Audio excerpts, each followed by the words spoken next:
so much. Thank you so much. And that's a real example of how you can make that change. I'm going to ask Jonathan Rothschild to close this.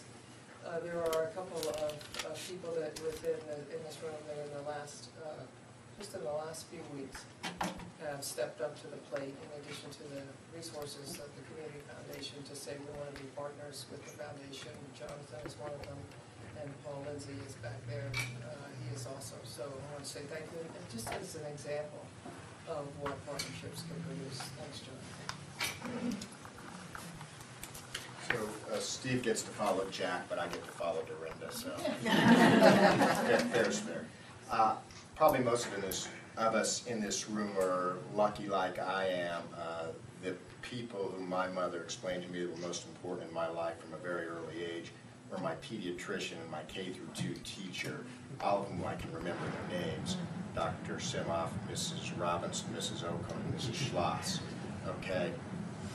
And as a result of that core reading ability that I obtained because my mother read to me every night, and because by the time I was in first grade I could read, I've been able to do okay for myself, at least be self-sufficient, have an intellectual interest in the world.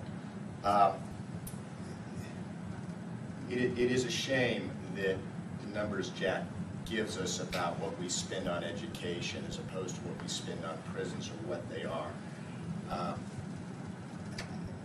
Before the recession, the state was 49th in devoting to education, and we give so much to prisons, or required to give so much to prisons because of years and years of disinvestment. And it's interesting that it comes from people who say that what they're interested in is the business community. I'm a business person. I represent business people. And what Jack says is right, is we bring people to our community, we bring businesses to our community because the business people want us to see that we have a good education system. Okay? They want to see that we have a workforce from which they can take locally and educate people. We've got to turn those numbers around, and we're going to have to do it with this program. And Martha brought this program, and bringing Martha back to the community is great for all of us. Hopefully she can coalesce what all of you have been doing, and certainly trying to coalesce the community. Because, Liz, I think we're probably still on agreement this is still a community somewhat in search of itself. And if this is a community that can come forward and say, you know what, we've got the University of Arizona, we've got some good school districts, this community is about literacy, we can be a leader and we can right ourselves economically. And I'm just going to give you one example. Dorinda's a way better example, but even in our workplace, and it's a law firm, so everybody in there, even at the lowest level, the clerk level, is pretty literate. You can't, you know, we have people call to get a job. Well, it's hard because you have to really be literate even at the lowest clerk level.